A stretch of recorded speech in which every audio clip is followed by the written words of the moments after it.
How is everybody doing? And welcome back for another Strength Chat episode. Today, I've got a very special guest for you all. Today, I'm joined by the owner of Four Pillars Studio up in Glasgow. He's got countless qualifications and years of coaching experience to his name. Today, I'm joined by the one and only Ben Wright. How are you doing? That was an exceptional introduction. I appreciate that, man. One thing about me is I'm incredibly humble, and I hate hate taking sort of any sort of compliments. It makes me feel really uncomfortable. But I'll take that. That was nice, man. I'm doing great. Thank you for having me on. That's amazing. Awesome. No, thanks a lot for taking the time to jump on.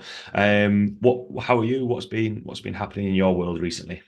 Things are busy, man. So trying to run a facility full time, still doing sort of 27 to 30 hours on the floor between a Monday to Friday, looking after a new boy, a new baby boy. He's 6 months old almost now, and baby Noah, Right. kind of co-parenting with his mother, which is good. And yeah, so all of that, including just like life training, trying not to die, 43 years old now. So just like try to make conservative decisions towards how I train, when I train, and like the intensity that I'm doing it so I don't burn out. Things are definitely changing as I get older, but generally just still getting stronger and fitter and healthier, looking after the all the current clients, the online clients. So we're starting to build up the online side right now, a little bit more. So building in the performance programming on that side for new guys coming in, taking a big scope to just helping men, certain types of men, certain types of demographics of men on the online side. So that's exciting as well. And in between that, running like local events for a company called Oxygen that do transformational breath work, holistic stuff, cold water therapy, rapé, which is like medicinal tobacco stuff.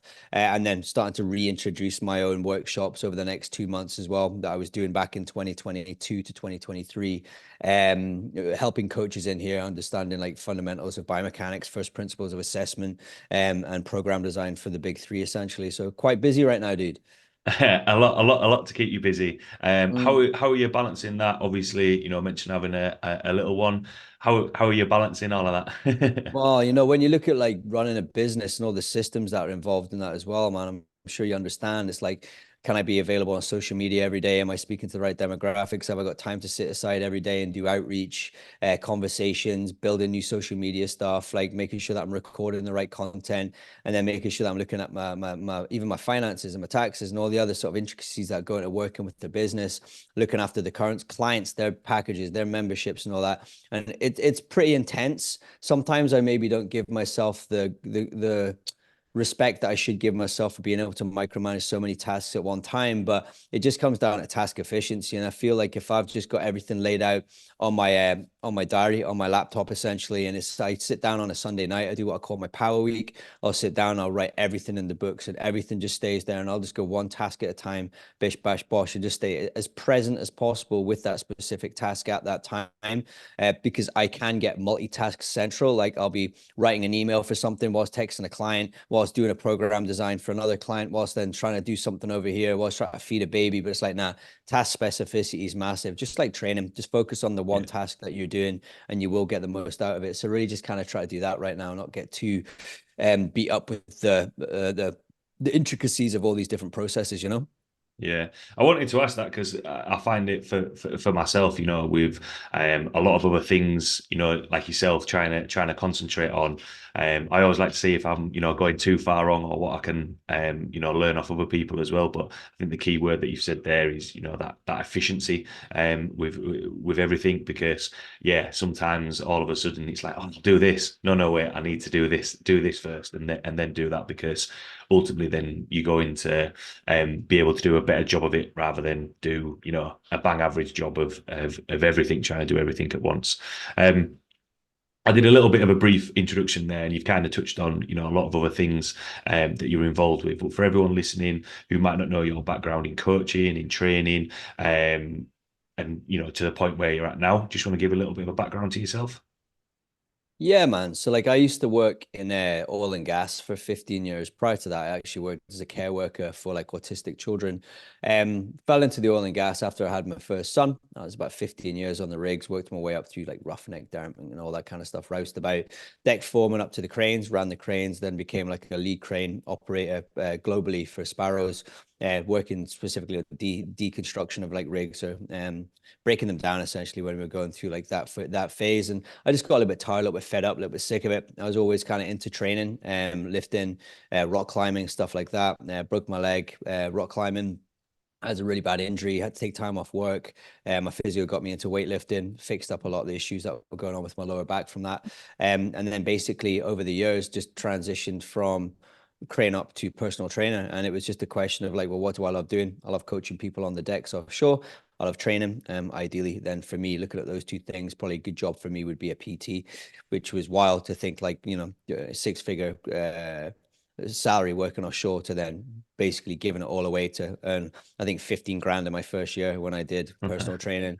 I never worked in public gyms, so I built a gym in my back garden on my property, and I just basically winged it, mate. I was chapping on doors, handing out flyers, speaking to people in shops, cafes, telling people who I was, tried to scrape the barrel for like clients, and spent 18 months offshore transitioning between, you know, crane up to PT to business owner, reading multiple books, going all the way back to like reading every book by Tudor Bompa, every book by Charles Poliquin, every book by Paul Chek. And really just trying to get a grasp of like where things came from and where they were, as opposed to like looking at modern day stuff, really try to see where things were coming from. I was lucky to have a good couple of mentors during that process that were actually coached themselves by Charles Poliquin and people like that. So they really helped me sort of like funnel my education down the right channels, as opposed to getting caught up into the modern day stuff, which wouldn't have served any purpose really. So kind of from that period on there, just built it up to where it is now, man. And just take what I do. And I like to think about simplification. Like I'm not training world-class athletes. I'm not training guys that step on stage. I'm not training any of these people. I'll train some amateur athletes, but you know, I generalize in basically gen pop clientele. But how can I take the specifics from all of these really intricate modalities and really make it enjoyable and skill specific for people that are getting off the couch, that want to be able to master the art of the barbell, or master the art of like endurance work, or master the art of understanding like how the body functions in time and space under load. And it's really interesting to see that regardless of like how intricate and, you know, deep you can go down the funnel of all this stuff, it's applicable to everyone essentially if you really start to break it down and just use the fundamentals of that. So that's kind of where we are now, you know. And with that, especially for the maybe younger trainers, younger coaches listening, what you said there was reading everything, but then also going door to door, trying to speak to clients, get clients. Do you think that was a good balance to have? Because sometimes for or a good experience to have, because sometimes younger trainers, younger coaches can maybe think, I just need more qualifications, but then it's how you actually apply what you've learned as well. Do you think that kind of helped you build up your client base by having that, yes, you're going to read and do courses, but actually spending hours on the gym floor and speaking to people, even if, those people may not be training with you straight away, but just building up those relationships? Yeah, man. I think, you know, when you start to understand the difference between education and knowledge, you know, I figured out many years ago that like, you know, education is between the paper. It's all the pages that you read. Knowledge, the first four letters is know, knowing. Knowing is then the application of understanding what we're trying to utilize from the stuff that we get educated on. And if you read a book and can only apply 10% of it, then that's fine. Like if it's 10% that you can fully know, that's something that you can then apply. I think the problem with coaches these days is just this abundance of social media. Even going back like 8 years when I first started, there wasn't so much social media. Instagram was just post a picture and get a like. Now it's like this marketing thing, you know what I mean? It's like, you know, and then you get this abundance of you can make your first 10 grand in the first 3 months and all this kind of stuff. And you then get people that are selling fitness, and then you get people that are teaching fitness. And I think if personal trainers want to be good personal trainers, stop trying to sell fitness and start trying to teach fitness. So start reading the books that are applicable to the stuff that you actually fucking enjoy. You can go and read a book on sport periodization of strength by someone and actually fucking hate it. Maybe you need to go and read Mike Mentzer's high intensity training and go and apply that if that's what gets you going. But just be really good at that and then apply it to see kind of what results you get. And it really is that fuck around and find out within the first, I'd say 3 to 5 years of PT. And you really are fucking around and finding out, like, not just like what the types of people you want to train, but the kind of results that you can get from people and what your niche really is. It's taken me 8 years to really niche down into where I want to go and how I want things to look like subjectively through 4 pillars itself. And I think it's just really a patience game, but there's a lack of patience in the industry right now. It's all very money driven. And if I could give advice to like the guys coming into the industry, just be fucking patient and just like enjoy the ride a little bit and don't get caught too much up on like numbers and finances and how many sales you can get, but really just start to find out what you're good at and like what you're interested in and what really starts to get that fire going. So I'll tell you now, when you've got 50, 60, 70, 80, 90, 100 clients, that fire soon gets put out because you've got so many other tasks that you need to take care of that sometimes you sit down at the end of the day and like, why the fuck did I get into this? Like, why am I doing this shit?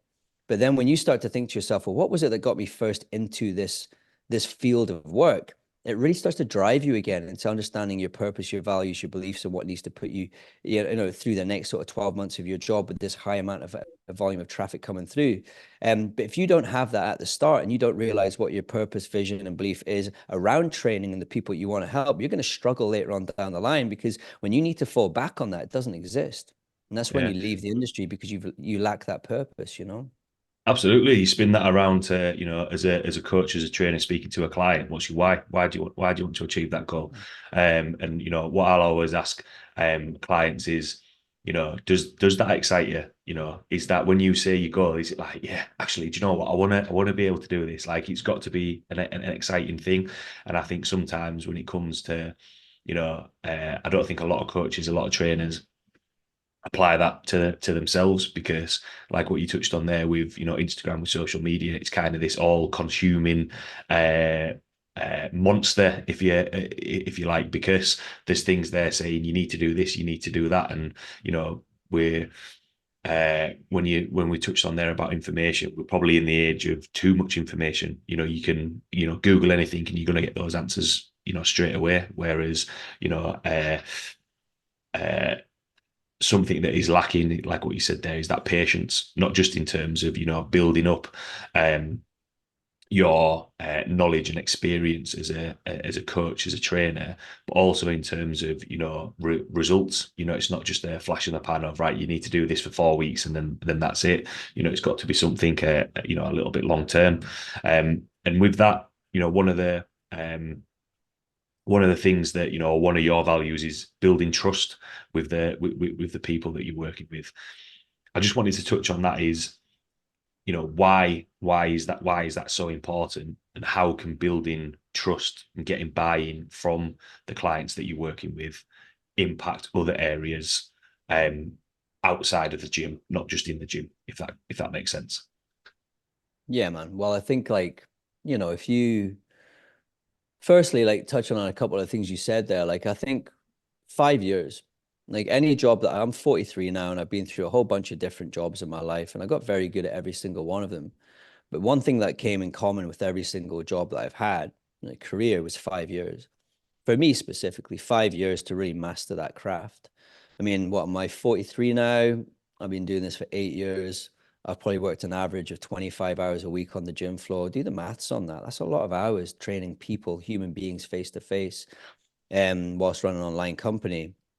But with that, you get so many results. Like if I have someone coming around to see me to fix my car, I'm going to do a little bit of research on that person, that company. I'm going to look at their results, look at what they've got going on. It's like when you go on Amazon, you look for the fucking results on the stars and all that. You're looking for clout. You're looking for something that's going to offer you kind of some sort of like very objective data to say this thing or this thing that I'm doing or this person I'm buying into can actually do their job.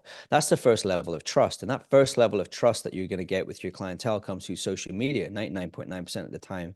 This sort of like day that we're living, because that's all people do, right? Especially if you're looking to just go down the online side. So how do you build in a level of trust for your social media? Well, firstly, you got to be likable to a certain demographic that you're trying to speak to. You've also got to look at, like, I always look at 4 key areas of social media being sort of relatability, success, impact, and what was the other one? Education. So I just know that if my 4 posts that go out across the week as a minimum cover these 4 key ingredients, I can educate people, and they're going to get a quick result just by looking at my social media. May that be exercise, nutrition, mindfulness, happiness, 4 pillars, what we do here. May that be some kind of relatability post. They could see like me being a dad, me lifting heavy weights, me juggling all these tasks, me training clients. They're going to be like, okay, man, this guy talks the talk, walks the walk. Then if you can like say, well, okay, we can do an impact post. He's going to shout and scream at you through the internet. What are you fucking doing? Why aren't you doing this? Why aren't you doing that? Make them feel a little bit uncomfortable. That builds a little bit of communication. And then if we can get some success posts up showing your clients doing X, Y, and Z that are relatable to what they want as a certain type of goal, then you've got 4 key things there that you can really use every single week to start buying into the people that need to trust you. Once they get through this level 1 of trust and they get them through the door and we start to build relationships, we need to then go back to the basic fundamentals of life. And I don't know whether you've ever read a book called, it's called Sex at Dawn, and it's about the evolution of why we're here, essentially. And one of the things they say in there that really resonated to me before I built 4 pillars was, we're here for 2 reasons. We're here to like breed and have more of us so that we could keep civilizations alive. But the other one is it is to connect. Like, so regardless of like what you're doing in your business, regardless of what you're trying to do, you need to have the ability to connect. And then you need to be able to like start to break down the structure of what connection means to you. And a lot of these things will be from, empathy, conversations, trust, open conversations, like leaning into to certain aspects of that person's life and being able to support and show value. And if you can do that on a singular basis, once they've got through that, that's level 2. Now you got level 2 connection point. Now, if you can do that with 5, 10, 15, 20, 25, 30, 35, 40 people, then you can start to build a community, and that community, they can all start to bleed into that trust factor and that, you know what I mean? And then they're all kind of bleeding off each other, all leaning into each other's success, each other's things. That's where you can really start to build a community of your own, where we start to see like, you could do like workshops or weekends away, or you could do like events, or you could do all this kind of stuff. And then from the outside perspective, you no longer need to worry about whether you're going to be able to, build trust with a client, because you are trust, because you've spent so long over that first few years building in these systems into your business that people no longer need to trust you. You're just going to be trusted, but you need to earn that right. Yeah. You can't just go online and say, buying at my 12-week shred package to turbocharge this and skyrocket that and expect someone to trust you. Like, trust is built and it takes such a long time. 5 years, I think, for any coach to really understand their niche and build trust, not just on a one-to-one perspective, but within an industry standard. Like, I signed up to Mark Cole's business Yeah. mentorship 2 months ago. Oh, no, a month ago. And I paid this guy a substantial amount of money. He asked me why. And I says, I was on a podcast listening to Jordan Shallow speak to you. That's it. I Yeah. trust Jordan Shallow with my life when it comes to my business. Yeah. And I was thinking of a new business coach, speaking of Mark. So I took on Mark. That's trust. That's his, he has built that standard that he can literally go on a podcast and someone like me will go, I'm going to pay for that guy. It's a lot of money. I'm going to Yeah. pay for him because that's trust 101. But then how did Jordan do that? I don't know, 15, 20 years in the industry, doing what he's Yeah. doing with the certain type of results he gets. And for me, that's kind of how I see it in a very long-winded manner. Sorry. Yeah, no, that makes sense. I think that's like what you said there, just putting something out and being, let's just do this. It's like, well, why? Why would you do that? It's a little bit like, the thing that was going through my head is, a little bit like when you mentioned about, if someone was coming to fix your car, if you were looking for a car, you wouldn't just, there's a reason why. The analogy that I use, there's a reason why a Ferrari is that much. You don't ever walk in and be like, are you Mm, sure? If they've mm, spelt Ferrari wrong, you're going to be a little bit like, nah, I'm not gonna mm, go for that. mm, Whereas actually, there's a reason why, Ferrari, Audi, all these cars, it's got that trust there. All right, a completely different interest in industry. But it makes sense, to put that investment through and build it and build it up through there with the in terms of, because obviously, through the lens of social media, you said that as level 1. That's one area going through. Do you think that, because as humans we need to be part of, I can't remember where I read this, but we need to be part of tribes, we need to be around people, and the thing that you said there about communities is really important. Do you think that's why we find a lot of people when we're talking about Gen Pop wanting to gravitate towards powerlifting, CrossFit, and try and find an identity with these specific areas? Oh, 100%. I mean, it's culture, isn't it? Like there's a culture behind all these things. Like people are just looking for a certain type of culture. So if you have a certain type of identity in your head of who you are, you're going to want to fit into something. Like it's very rare to find people like to call themselves introverts. They're not really introverts just because you're like a Saturday night in by yourself. Doesn't make you an introvert. Everyone will always want to be part of something. It's bled into our DNA. Even the most introverted people that I meet here through my business, and I work specifically as a private one-to-one facilitator. We don't do classes. I don't niche out and do a small group training. It's one-to-one private facilitation. Even the most introverted people within this will still want to come to the Christmas parties or the events or the stuff that I put on across the year. And it's just this understanding of culture and like-minded people. CrossFit's a great example, like just a great example. It's just such a beautiful way to get anyone and everyone into one room. And now High Rocks is doing the same, and people can slate High Rocks. It's like a down-regulated version of CrossFit, you know what I mean, or whatever it is. It's just, intensity training. But when I see all of these High Rocks gyms up where I work here at Morris Park, all training together, there's a beautiful sort of scene of just like community and culture, and everyone's just sort of getting along. So I don't think, it's person specific. So if you were to look at that, you could say, well, everyone's going to want to be part of something, but then the personality type is going to gravitate towards a certain type of community, right? Like if someone likes a lot of novelty, then they're probably going to go towards High Rocks and CrossFit. If someone likes a lot of specificity, they're probably going to go towards powerlifting, or they're going to go towards something like what I do here. So it's really just about understanding that everyone's their own type of person, but they're always going to gravitate to like-minded people as well. So when you look at your business and you look at what you're doing as a coach, like just understand that. Like don't ever take it personally because one business is getting more clients than you quicker or whatever it is. It's just that you have a certain type of niche, and then that niche will gravitate towards other people. So it's just about understanding who you're training. And I think the more you understand yourself, I guarantee like yourself as well, mate, you probably find like a lot of the clients that you train are very much like you. Your best clients are very much like you. They enjoy the same things as you. They talk about the same things as you. They want to lift like you. They want to do things like you. These are your best clients. Nothing wrong with that. Stop trying to train people that don't want to be anything like you. Like train the ones that see value in you, and Yeah. build your culture and your community on that essentially. Yeah, it does have the adverse effect of sometimes. There's a client I've trained him for the last couple of years, and sometimes he likes to train first thing on a morning. So we'll train, and sometimes that just turns into a coffee morning, and I have to sometimes think, no, we need to get some training done now.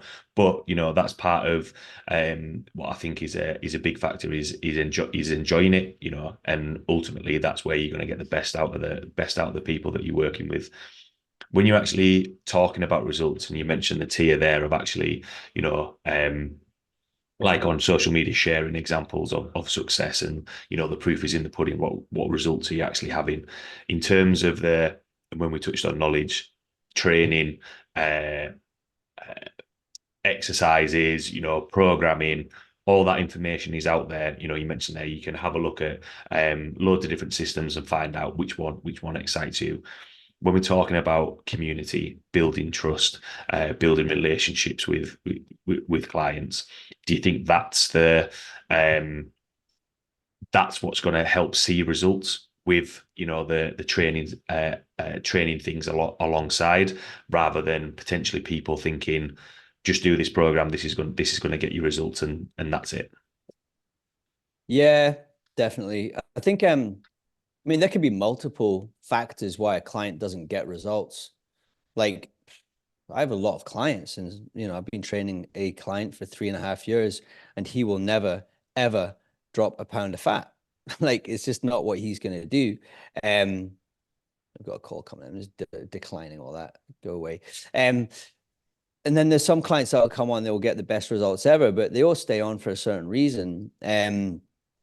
But like you're not going to get any results from anyone that you don't trust. Like I paid into a business mentorship about a year and a half ago, £7,000. And when I went onto the course, I didn't trust them because I felt like they didn't see who I was. And everyone in life wants to be seen, they want to be heard. If you can allow someone to feel seen and heard, that's an immediate buy-in of trust. And when I went into this facilitation, they didn't see me, they didn't hear me, and they tried to standardize me into this cookie cutter plan like everyone else, which was really painful for me because I paid such a large amount of money. Now I took my money back and I never did it again. And it really put me off that coaching for a long time. And the same thing can happen with our clients. Like if they go to a personal trainer and they don't feel like they're seen, they don't feel like they're heard, they want them able to trust them. And I probably see every other personal trainer on the planet as the same. So like when you get a client through the door, like let them be seen, let them be heard, understand their pain points, understand their values, their beliefs, understand who they are, their personality type, get to know that person. Because if they trust you, they will listen to you. And if they listen to you, they will get the results because they believe in what you say. So you could have all the expertise under the sun, but if a client comes in and they feel like they're going to be bracketed into everyone else and what they're doing, they're not going to trust you, which is why, yeah, you're training. Like all these coaches are advertising bespoke training plans or nutritional guidance. Well, why are we advertising that? That should be the standard. Like Yeah. that is a standard. You're not paying for that. That is the standard of our role. Like it should all be bespoke and standardized around that person specifically. But if you don't see them and if you don't hear them, then they won't trust you. And if they don't trust you, they will leave. There is obviously other facets as to why people don't get results. It could be their lifestyle, it could be finances, could just be they're just not into it. Maybe they didn't enjoy the process. Maybe it's just not a good fit. But fundamentally, like when we look at trust, like the trust and the buy-ins really what's going to help you pull that client through the first 3 to 4 years of their training. And if you can get a client to retain in for 2, 3, 4 years, you're doing really well with that client because that means they trust you. And if they're not getting the best results, it doesn't matter because they trust you and they're buying into a service that they believe they need to be part of because they feel part of a culture, a community that supports their needs and values, you know? Yeah. And I think that when we talk about results, it's dependent on the person. So in the gym, we have like a benchmarking week. So we do it every 3 months, have a look at strength, fitness, and see where we're at. It's like a really really good week in the gym. Chatting to one guy and he smashed all of his PBs. Like he just loved it. And I just said to him, I was like, getting strong's pretty cool, isn't it? And he was like, yeah, like it feels good. He did have goals when he first came in of, I wanted to lose weight, wanted to get a little bit fitter. He has lost a little bit of weight. He's a little bit fitter, but ultimately he just turned around and was like, do you know what? Actually, I just want to keep with this. Yes, could he lose a little bit more weight? Probably, but he's just enjoying the journey, the process, if you like, which I think, which goes into the next point is, sometimes when we've said there, people are looking for something. I think people are looking to trust somebody, with their goals. Do you think that's where, as a client, they end up getting in this cycle of just, trying things and then falling off, trying things and then falling off because they're actually looking for somebody to be like, look, trust me with your goals, with your health and fitness, and Yeah. I can get you there. Have you ever heard of the emotional cycle of change? Yeah, yeah, That's it, though, isn't it? You know, someone sees your social media, this guy can do the job. They jump on a call. How often they're completely revved up. They're like, yes, this is the task. This is already, they're there. They're already at the end goal. They're like, we've achieved this already. And then they go through this kind of like pessimistic phase where they're like, all right, cool. There's a lot of work involved here and I'm not really seeing the results, but they just keep going because they realize it's the start of the journey. You get to that bottom bit, which is the valley of despair. And a lot of the time people just get to this valley of despair and they just fuck off back to the start again. They go through this vicious cycle of bum, round and round in circles till like they just don't want to do it anymore. And that's when things really get out of hand. Our job and our role isn't just the facilitation at the start and that guidance through that first sort of like say, okay, let's say 6 weeks or 8 weeks, 12 weeks, whatever it may be. But every single client you will have at some point, this doesn't matter how good they start at the start, will reach the valley of despair. There will be some reason why they get stuck. That's where coaching turns from personal training to coaching. That's when your skills as a coach really matter. How well you can start to help them navigate that hard task. When they come out of that hard task, that's when they come back up to that optimistic phase towards that goal, towards that vision, like that end goal essentially. They start to see changes. Maybe body composition's improving. Maybe their friends are saying they're looking healthy. Maybe they pull their first PB. Maybe they win their first meet. Maybe they run their first ultra. Maybe from a holistic standpoint, they haven't drank in 24 weeks, whatever it might be. They start to see the results. That's a huge driver. And if you can just get them through to that part, like it will just continue going. If you can get them there, retention's high. Retention's really high at that point, which is why it's so important that we try and get our clients whatever results they need, whatever that thing that they really, really desire at the start, some tangible result before they get to that valley of despair. So that when they get there, they're still buying a trust, and then we can guide them through that and bring them back up to sort of fulfillment. And when you have a client and you show them this undulating effect through that, you can really say, well, where are you right now? Well, this is what we need to do. It's a great visual for them to have. That's kind of what I use all the time with the guys.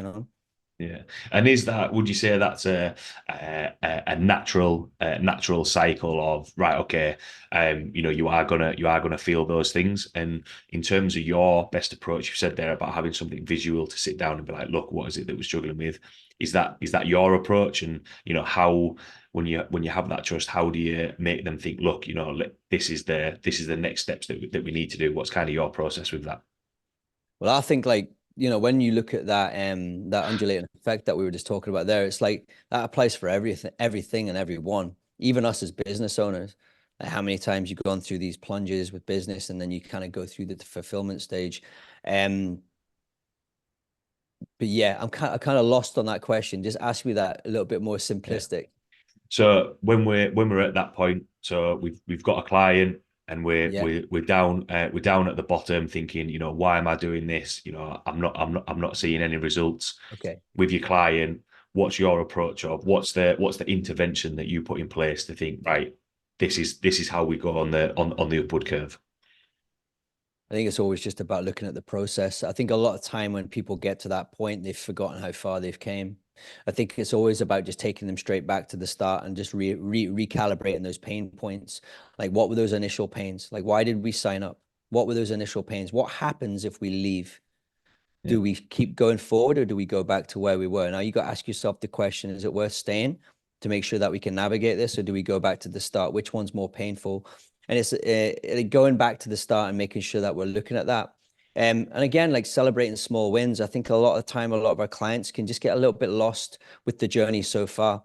I think sometimes just giving them a clear understanding of all the good stuff that they've put in place. All right, maybe you didn't do this, maybe you didn't do this, but you've done all of this good stuff.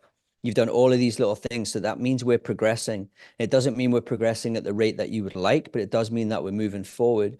And just making sure that, like, if we've done a chunk of time, say 90 days, for example, we can really go back and look at that. Other intervention points is understanding that we could pre-perceive that. So I know with my guys, like I will have a call booked in with them after their first 90 days, after their first 2 weeks. So 2 weeks in, they'll get like a type form link, and it's a questionnaire asking them about the journey so far. How's things going? What do we need to do to improve on? After that, it's like a 3 month, and then it's, we just keep moving forward, recalibrating goals, resetting goals every 6 months, and making sure on their performance sheets, when I'm doing their check-ins every week, I'm doing a Loom recording and I'm just kind of covering the basis of their performance sheet so they can see visually where they're at. Check-in services are huge, and I think we can mitigate a lot of these problems if we have proper check-in services, if we have the right communication skills to be able to make them available to the client so that they can see the roadmap as it's going along. So you can have the pre-existing roadmap, you could have the roadmap that's being built as you go, and then you just have the check-in services to make sure that you're reiterating every single week where they're at, how far they've come, what they need to adjust, and where they can keep going from. If a client gets lost and they go freaking off the face of the planet and you don't know where they are, you can guarantee they're probably going to come back with a whole bunch of problems. So it just comes back to communication. But I'd always say if a client's really stuck, let's just take a look at the pain points. Where were we? Where are we now? Can you see the progress? Is it worth going further? Or would you like to stop and just go back to the start? And 9 times out of 10, it's like, yeah, let's just keep moving forward. And it's about celebrating the small wins, which I don't think people do enough of. Not all. I think there's a number of variables that people can track, and they sometimes I feel as though they just get hung up on certain things, on one variable that isn't going very well. Whereas there's all this great stuff that they're doing over here. When we spoke at the start, one of the words that you mentioned was efficiency, and focusing on that task at hand. Do you think that, and when you said there about people getting lost in the process or lost in the journey, do you think the further that people go through this, and they're getting fitter, getting stronger, all those sorts of things, that they end up starting to think, oh well, if I'm doing this, I can do this as well. If I'm doing this, I can do this as well.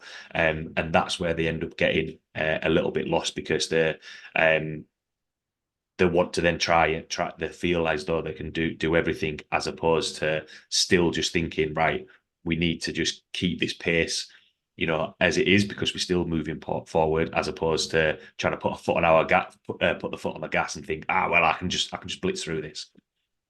Yeah, well, I think that's personality types again, isn't it? It's like people get good at something, then they just want to do everything. It's like, but what's the priority? Like we should always be looking, what is the priority with that client? Do you know, like I've just had a couple guys do the same GPP phase for the last sort of 12, 16 weeks. And they thought they were going to go on to the same programs after that. And I was like, no, you're doing this one and you're doing this one because that's specific to what you need to be doing. So being really task specific is really important. And I think collecting data as well, like the more data we can collect, the less chaotic things can seem. So like if people have it in black and white in front of them, like what they're doing in terms of nutrition, exercise, all that kind of stuff, recovery, whatever it may be, then we've got all this information that gives us feedback. If a client just wants to do everything, it's all going to come back to time, energy, effort. What's the priority? Like people also get caught up on this hybrid training now. Like yeah, everyone wants to do fucking hybrid training. I want to train speed, power. I do polarized training as well twice a week, where I'll go and do a compound movement, do some Olympic lifting, do some endurance-based stuff and some functional hypertrophy. But I never just got there in day one. It's like 15 years of training to be able to actually do that well. It's like hybrid training, in its entirety. If you look at someone who's doing it properly, let's take Dan Reeves, for example, 20 years being a hybrid athlete, and he was very specific at every modality for a very long time before he started to put these things together. But again, I think it just comes back to the world we're living in. You just need to go on Instagram once and you're like, oh, I do all these things. I want to look like this bodybuilder, but I want to run like that ultra marathon guy and I want to do everything that he's doing and I want to be Ross Edgley. And you're like, holy shit, like let's just slow down. You've been training for like 18 months. So it's a case of just being very purpose driven and saying, like, what is the priority? What do you want the most? And let's put a time frame on that. And I know that when I have like my goal sheet and the performance plans for the guys, I'll just say, write your goals down and let's put a time frame on it. And that time frame needs to be achievable, and we'll tick that off as we go. And then when we've done the time frame, I'll put the priorities next to it in terms of what we need to do to achieve it. And sometimes you'll get clients who'll put 20 different goals in there, and sometimes you get clients who struggle to put in one. But that's all right. But it's just always about coming back to the priority, isn't it? It's like, look, what are we doing here? We could try that, but you're not going to get the results because you need to do it long enough to see the results. And you get those clients that are like, what I've got a client, he's amazing, but he was like, he came on board, he's like, right, I play football. I want to have a training plan where I could train 5 days a week, put on muscle. I want to do a football training 3 days a week. I've also got an MMA event coming up, his first one. And I was like, slow the fuck down. Just like, Yeah. dude, this ain't happening. And then actually, when we stripped it back, very specific, we pulled from here, we pushed from there, and he won his match. He's fighting on the side. He's doing some low key BJJ now. He's back on his football. He's doing really well at that. He's only training strength twice a week, once in here, once at the gym, and he's got a much better balance. But it's just about allowing the client to understand time and energy is everything. If you don't have the time and energy, then it's not going to work anyway. Yeah, yeah, definitely. I think there's that thought process of more is always better. Like what you mentioned there about your client, I want to do this, I want to do that. But then equally, strength training twice a week. Sometimes people will think, right, I need to do this, I need to do this, and this. And actually, do you think, or how have you found when sometimes actually stripping things back a little bit? Again, I think the key word that we've said through this is being like effective. How much time, how much effort you can put in. Do you think sometimes um people can get a lot more out of doing maybe a little bit less, and just having that structure, more of that structure in place throughout their week, to be like, look, this is the priority. We can still have a little bit of a sprinkling of this over here, but we have that structure, we have that plan, and these are the things that we need to tick off. Yeah, definitely, man. I think, always comes back to the initial priority. And I suppose it depends who you're training. If you're training someone who's 15, 20 years into training, they can do more, do more. But for, I guess, like yourself and me, just we're training a lot of people that are probably in their first couple, 2 to 3 years of training, for a lot of these guys, proper training, structured training. Maybe they've been at the gym, hitting some machines and doing this or that, but they're not training. They're just exercising, right? But when you start to like get them into training, it's just like, yeah, just the less is more approach. You know what I mean? Let's get really good at what we're doing. I think that's where like skill development plays a massive role. And one of the best courses I did was the skill acquisition course with Killian. He then became my coach for about 18 months. So I could actually run myself through skill acquisition to not just like understand the principle, but to actually be able to execute it as well. And I use a skill acquisition approach with all my clients. We understand, skill drives motivation drives frequency adaptations. So like when I see all my clients now, it's a case of like most of them will do an 18-month undulating effect of periodization where like I'll just take them through very slow, steady changes within the plan, density over intensity, that kind of thing, making sure that we're basically working our way to all the barbell work, but at the same time we're building the skill, the stability, the mobility as we build into the strength side. And that alone has such a great effect on the people that I train, because I get a lot of guys that love it because they're very like they're all about the one thing, but you get a lot of guys that are all about the everything. But even the guys that are all about the everything, when I explain to them, look, we're gonna get there, but it's gonna take 12 months. But I need you to trust the program because it will fly in. Every week when I go on, I do like a weekly check-in. I only do 1 week at a time. Check the week, make the adjustments if necessary, if not, cut and paste. Next week, next week, next week, next week. And I could probably get through about 50 programs in about 2 hours just by doing it that way. And I offer them feedback. But the feedback that you send them and the weekly input is enough for them to get the stimulus they need up here to make sure that they're staying on track. You give someone a 4-week plan that's fully written out for them and you don't check in on that, they get bored because they're like, well, what's the next plan? What can I do after this? For some of them, at least, anyway. But when you're doing like weekly undulating effects, when you're doing skill acquisition based work, when you're saying, like, we need to work on this skill because this skill is going to carry over to this strength thing, and we're going to drive output on these machines to build tissue and whatever other reasons we need to be doing it. And what I'll do is like usually 12 months to 18 months of like undulating periodization through skill acquisition. Then I'll take that skill acquisition approach and say, right, cool, you're doing really well now. We're going to go through phase work. We're going to go through GPP, hypertrophy specific, and then we're going to go through some absolute strength where we'll start to test your numbers. That first bit is going to take you 6 to 8 months, but I build the roadmap and that becomes a little bit more changeable. The GPP phase is a little bit more changeable. Maybe class it as like conjugate, isometrics, all these kind of things, building in. Every plan's going to build muscle, right? Into hypertrophy, into that phase. Once they've done that for maybe 8 months, maybe a year, I say, well, cool. Now we can really niche down on the specifics. Maybe you just want to be a power lifter. So let's go and start our first 5-3-1 block. Maybe you want to just build fucking tissue. Let's go and do some kind of high volume based block to build tissue, whatever it may be. But they're already 2 years into the program and they've not asked any questions because it's all been laid out for them. And those changes come at a much natural rate because on the weekly check-ins, the way that I periodize, they're getting that TLC on a weekly basis, knowing that they're continually moving in the right direction. And all I might change is one set, one rep, one grip position, one exercise. And it's enough for them because it gives them that stimulus.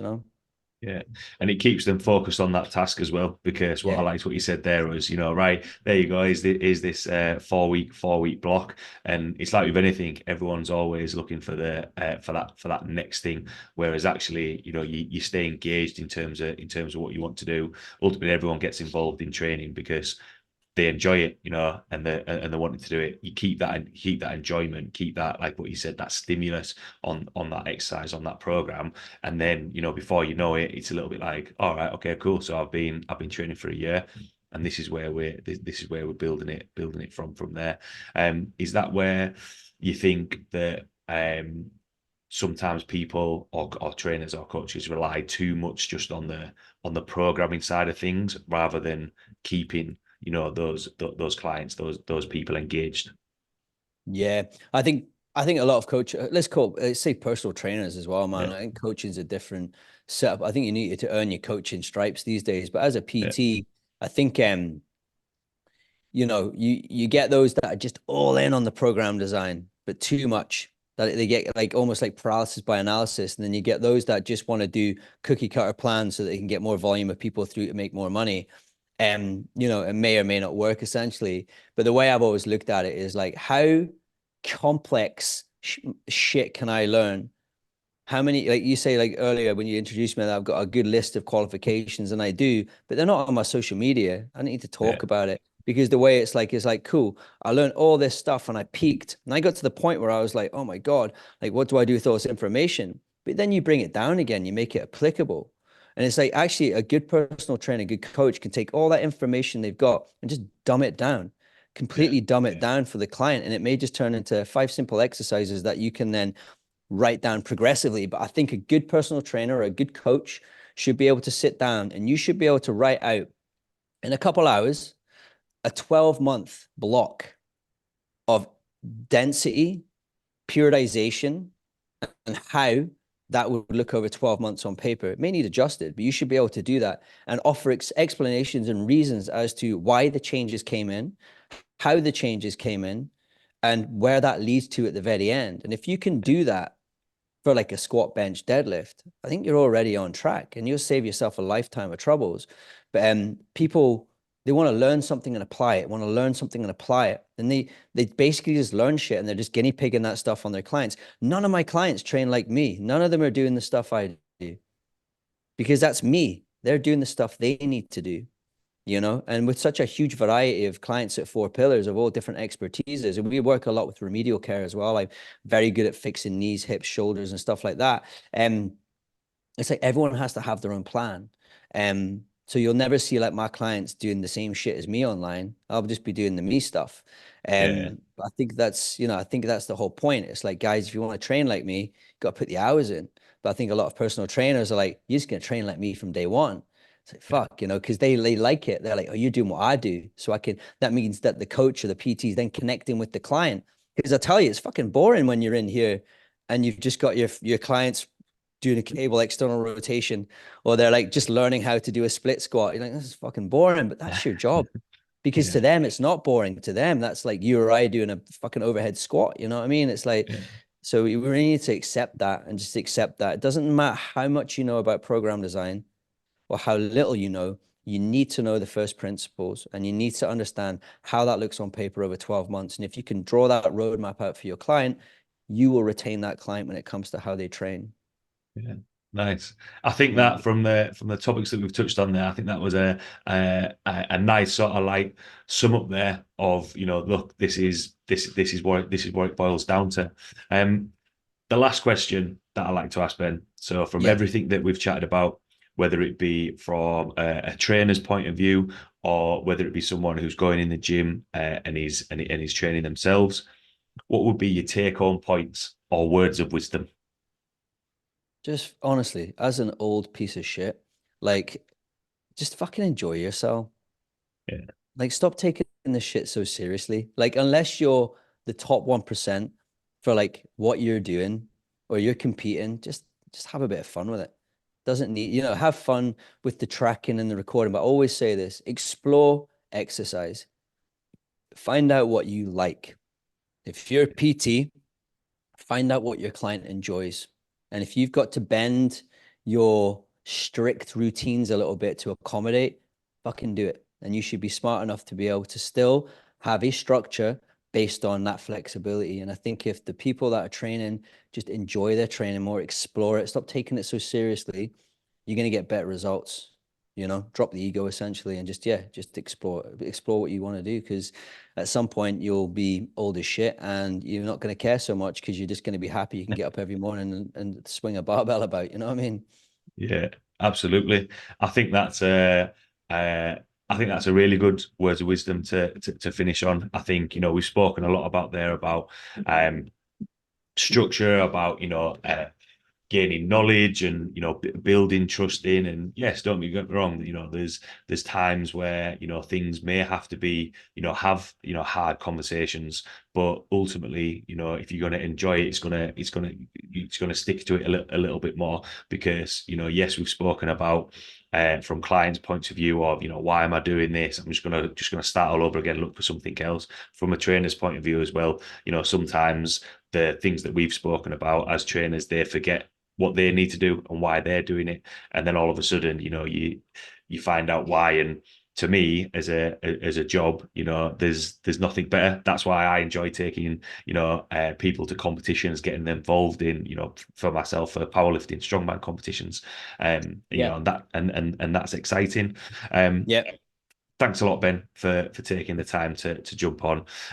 If anyone's got any questions about what we've chatted about today, or want to reach out to you, see your content, or ask you any questions, where can people find you or reach out to you? Yeah, I do. I basically live and die on Instagram. Like, so Ben.Wright, so WRIGHT, dot four pillars, FOURPILLARS, Ben.Wright.4pillars, or just follow the Four Pillars Instagram page, and you can, yeah, follow and see me talking shit every day and just try to be my authentic self. Yeah, nice. Yeah. Well, thanks a lot for taking the time to jump on. Really, really appreciated it. Thanks a lot to everyone listening, and I will see you all next week. Thanks a lot, guys.